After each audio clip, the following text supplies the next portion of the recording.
Speech పూర్తి స్థాయి అర్థం చేసుకోకుండా కొంతమంది దాన్ని కామెంట్ చేయడం జరిగింది. కారణం ఏదైనా కొంతమంది మనం అంటే ఇచ్చిన వాళ్ళు దాన్ని ప్రొవైడ్ చేయడం జరుగుతుంది. అక్కడ వాళ్ళు చేసిన ప్రశ్నలకు నేను సమాధానం చెప్పడం జరిగింది. ఆ పూర్తి వీడియో కాకుండా కొంత వీడియోను మీడియాలో ప్యాక్ సర్కిల్లో పెట్టి నేను ఏమనుకున్నా కానీ నేను ఏదో అన్నట్టుగా రెండు సర్వీస్ రెగ్యులేషన్స్ ఉన్నాయి. నేను సర్వీస్ రెగ్యులేషన్స్ రెండు డిఫరెంట్ ఉన్నాయనే బదులు ఈ రాజ్యాంగం వేరు మా రాజ్యాంగం వేరు అనే పదం పాడిన దాని అర్థమైంది. మీ సర్వీస్ రెగ్యులేషన్స్ వేరు మాయి వేరు అని చెప్పడానికి ప్రయత్నం చేసిన మీ దాంట్లో కన్వర్షన్ అనే అవకాశం లేదు. స్టాండింగ్ ఆర్డర్స్లో సర్వీస్ రెగ్యులేషన్లో కన్వర్షన్ అనే అవకాశం ఉంది కాబట్టి వాళ్ళు కన్వర్షన్ కావడానికి అవకాశం ఉంది.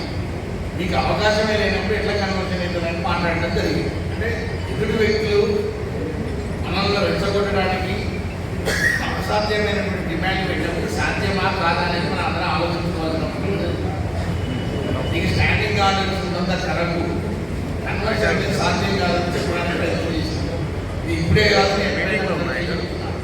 మనం కన్వర్షన్ కావాలంటే రావాల్సిన ఏపీఎస్సీ రూల్స్ రావాలి. ఏపీఎస్సీ రూల్స్ వస్తే ఏమైతుంది, మన ఆర్టికల్ పేరు కూడా సర్వీస్ రెగ్యులేషన్లా పొందపరిచి అప్పుడు మనకు కన్వర్షన్కు అవకాశం అనేది వస్తుంది.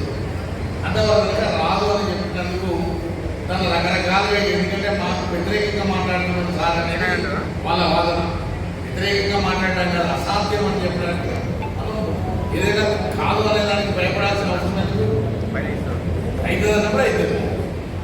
మరి వాళ్ళు ఎన్ని దండాలు వేసినా ఏం చేసినా ఉన్న వాళ్ళందరూ కన్వర్షన్ కావడం అనేది జరిగే పని అయితే కాదు.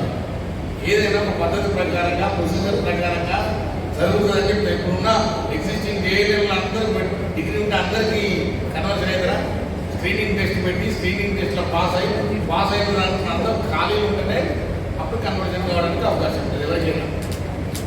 మరి ఎవరికి లేని ప్రివిలేజ్ వీళ్ళకి రమ్మంటే వస్తుందా? కాదు అని మనం చెప్పిన సారాంశం అందులో. అంతేగాని నేను ఆర్టిజన్లను ఎక్కడ ఇచ్చపరిచింది లేదు. ఆర్టిజన్లు అంటే మన మిత్రులు కాదా? ఇవాళ ఏ యూనియన్ అవకాశం లేకుండా ఆర్టిజన్లు కూడా డివిజన్ కార్యదర్శులు అధ్యక్షుల స్థాయి ఇచ్చినటువంటి ఏకైక తమ్ముంటే వేరే ఏమనండి. ఆర్టిజన్లకు వేరే ట్రేడ్ యూనియన్ ఏదైనా ఉంటే డైరెక్ట్గా ప్రెసిడెంట్ సెక్రటరీ ఏమని చెప్తారు. ఇప్పటికి మనకు ఒక 10 మంది ఆర్టిజన్ లీడర్లు డివిజన్ స్థాయి నాయకత్వం వహిస్తారు. ఇవాళ జాతీయ సాగర్ ఆర్టిజన్ క్యాడర్ సంబంధించిన వనపర్తి డివిజన్కు సెక్రటరీగా ఏకగ్రీవంగా ఎన్నిక కావడం. నిజమైన ప్రేమ, నిజమైన కార్మికుల మీద నిజమైన ఉండాలంటే ఒక ఐఎన్టీసీ మాత్రమే.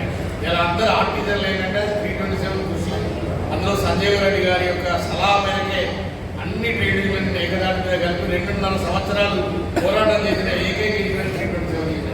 ఇలా ఆర్టిజన్లు అంటే మాకు ఎందుకు కోపం ఉంటుంది? కాకపోతే ఇందులో కొంతమంది తెలిసి తెలియక పక్కదారులు పడడం అనేది కరెక్ట్ కాదు. ఇంకొకటి చెప్తున్నా, 327 బ్యానర్ మీద ఉన్న ఏ ఆర్టికల్ కాకపోయినా 327 చెప్పిన దానికే కట్టుబడి ఉండాలి తప్ప సొంత నిర్ణయాలు తీసుకోవద్దని నేను తెలియజేస్తున్నాను. ఎందుకంటే బ్యానర్ అనేది అందరికీ ముఖ్యం. ఇలా బ్యానర్ ఏం చెప్తే చేయాలి. బ్యానర్కి లేదా 70 సంవత్సరాలు అయితే 327 స్థాపించిన కానీ సంజయ్ రెడ్డి గారు ప్రెసిడెంట్ ఉన్నారు. ఇప్పుడు బ్రతికే ఉన్నారు సార్. భారతదేశ చరిత్రలో 70 సంవత్సరాలు ఒక యూనియన్కి ఏకదాటిగా ప్రెసిడెంట్ ఉన్నటువంటి వ్యక్తులు ఎవరు లేని దీంట్లో మళ్ళీ సంజయ్ రెడ్డి గారు మాత్రమే.